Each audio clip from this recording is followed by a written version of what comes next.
Welcome to Effective Writing Skills. Improving your writing for professional success. I'm glad you're here because writing is one of the few skills that touches everything you do at work. Every email, report, and proposal you send is a sample of your thinking, and people judge both the message and the messenger. Over the next few minutes, we'll break down what separates writing that gets results from writing that gets ignored. You'll leave with practical techniques you can apply the very next time you open a blank page. Let's begin. Here's our roadmap for today, in 4 parts. First, why writing matters. We'll look at how strong writing directly affects your career growth and credibility. Second, frameworks and techniques, the 5 pillars that make any piece of writing clearer and more effective. Third, common mistakes. These are the habits that quietly undermine even good ideas, and we'll cover how to catch them. And fourth, email etiquette, because email is the writing you do most, and small improvements there pay off every single day. Each section builds on the last, so by the end you'll have a complete toolkit. Let's start with the why.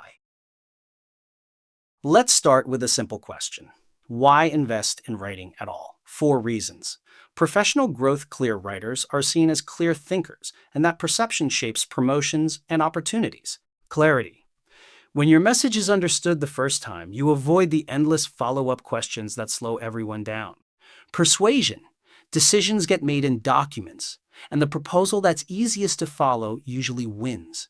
And efficiency. Think about how much of your day is spent reading. Every confusing sentence you send multiplies across every person who reads it. Sharpen your writing, and you give time back to your whole team. That's why this skill pays dividends across your entire career.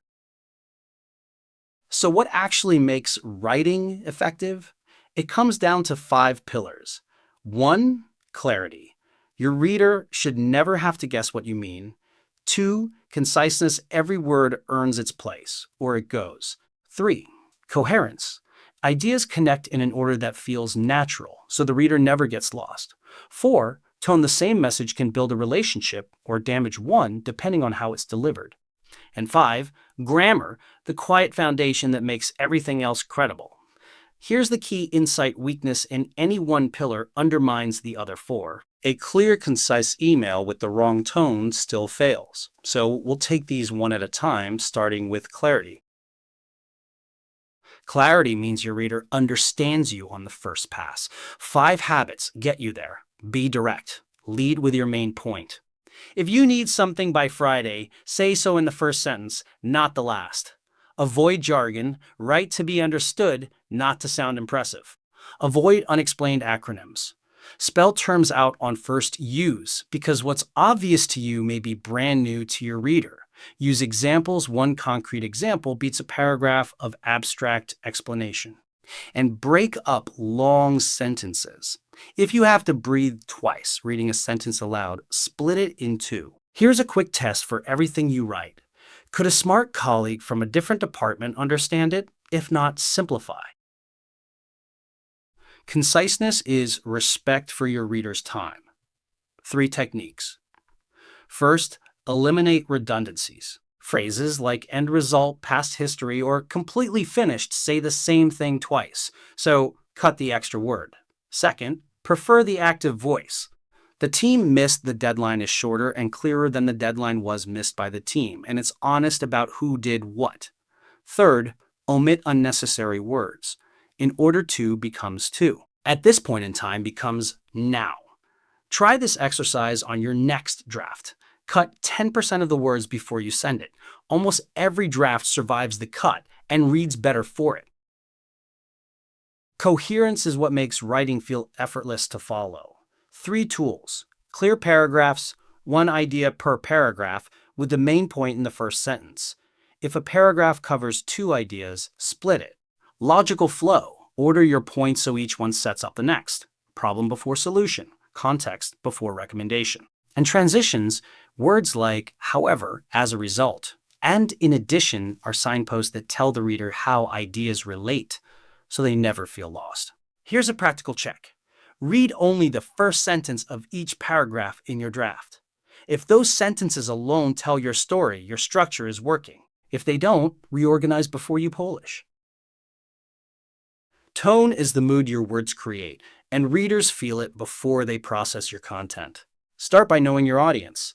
A message to your CEO and a message to a close teammate can carry the same facts with very different framing. Understand formal versus informal registers and switch deliberately, not by accident, and always stay respectful and professional, especially when you're frustrated. Here's a rule that will save you real pain.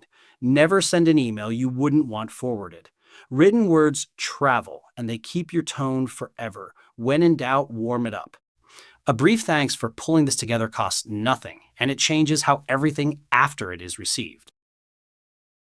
The fifth pillar is grammar and structure, the mechanics that make everything else credible. Vary your sentence structure. A string of short sentences feels choppy. A string of long ones feels exhausting, and mixing them creates rhythm. Use correct punctuation, because punctuation changes meaning. There's a big difference between let's eat grandma and let's eat grandma, and proofread everything. Read your draft aloud or change the font before reviewing, because your brain skips over errors in text it just wrote. Small mistakes seem harmless, but readers notice, and each one quietly withdraws a little credibility from your account. Take the extra 2 minutes. It's the cheapest investment in this entire course. The 5 pillars apply everywhere, but how you apply them shifts with the format. In emails, be clear, polite, and to the point. Busy readers scan, so front load what matters. In reports, be factual, organized, and thorough. Your structure is what carries the reader through the detail. In creative writing, you have license to engage. Story, imagery, and voice do the work. And in presentations, be concise and visual. Slides should support your message, not repeat it word for word. Before you write anything, pause and ask 2 questions. Who is reading this? And what do they need to do next? Those 2 answers should shape every choice you make. Now let's flip perspective and look at what goes wrong. 4 mistakes show up constantly. Overcomplicating sentences. Writers dress up simple ideas to sound sophisticated, but readers see through it. Simplicity is what actually signals confidence. Too much passive voice. It hides who is responsible and pads your sentences. Spelling and grammar errors, one typo in an important message can undo an hour of careful work, because errors erode trust fast. And repetition, making the same point 3 different ways, doesn't strengthen it. It dilutes it. Say it once, say it well, and move on. Here's your homework. Look at your last few emails and ask, which of these 4 is your habit? Everyone has one. Now let's zoom in on email, the writing you do most. 6 principles. Use a clear subject line that names the topic. Budget approval needed by Friday beats quick question every time. Open with a proper greeting suited to the relationship, like Dear Miss Smith in formal contexts. Keep it concise and focused. 1 email, 1 purpose. Get the mechanics right, because grammar and spelling errors are magnified in short messages. Close with a professional signature so people know who you are and how to reach you. And avoid casual language in formal contexts. No slang, no texting abbreviations. One habit ties all of this together. Before you hit send, reread the email once, top to bottom, as if you were the recipient. Even experienced professionals fall into these email traps. Here's part 1, unprofessional language. Emojis and slang might be fine with a close teammate, but they undercut you in formal threads. Match the formality of the most senior person reading. Reply all overuse. Before you hit reply all, ask whether every single person on that thread genuinely needs your response. Inbox clutter is a tax on everyone. Formatting extremes. Writing in all capitals reads as shouting, while skipping capitalization entirely reads as carelessness. And sending without proofreading. The moment right after you hit send is exactly when you'll spot the typo. Beat that moment by reading it first.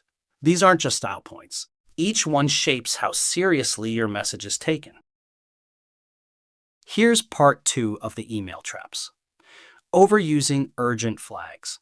If everything is marked high priority, then nothing is. Save the flag for genuine emergencies or people will stop trusting it. Vague subject lines. A subject like high or important tells your reader nothing. and it buries your message in a crowded inbox. Unmentioned attachments always reference the attachment in your text. Saying I've attached the third quarter summary does two jobs. It makes sure the file isn't missed, and it reminds you to actually attach it. And long, dense emails, if your email needs headings and serious scrolling, stop and ask whether it should be a document, a meeting, or 3 shorter emails instead. Respect the inbox, and the inbox will respect you back. So how do you actually get better?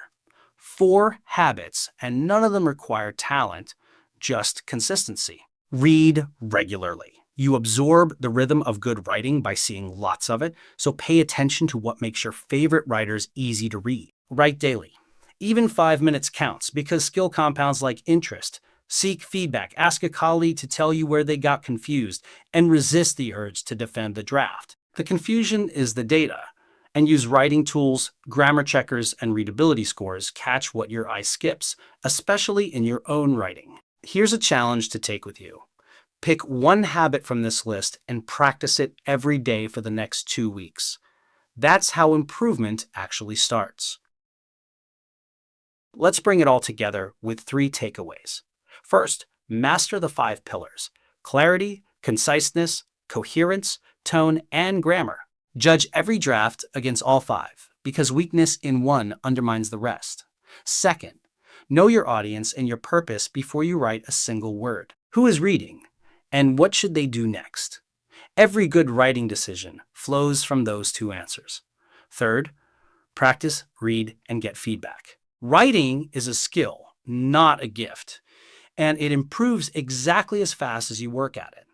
If you remember nothing else from today, remember this: clear writing is clear thinking made visible. Invest in one, and you strengthen both. That brings us to the end of today's session.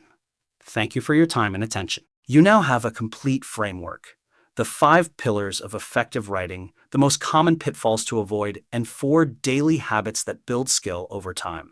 The real training starts with the very next email you write, so pick one technique from today and use it immediately. Small changes applied consistently are what turn competent writers into great ones. If you have questions or want to go deeper on any topic, please reach out. Happy writing!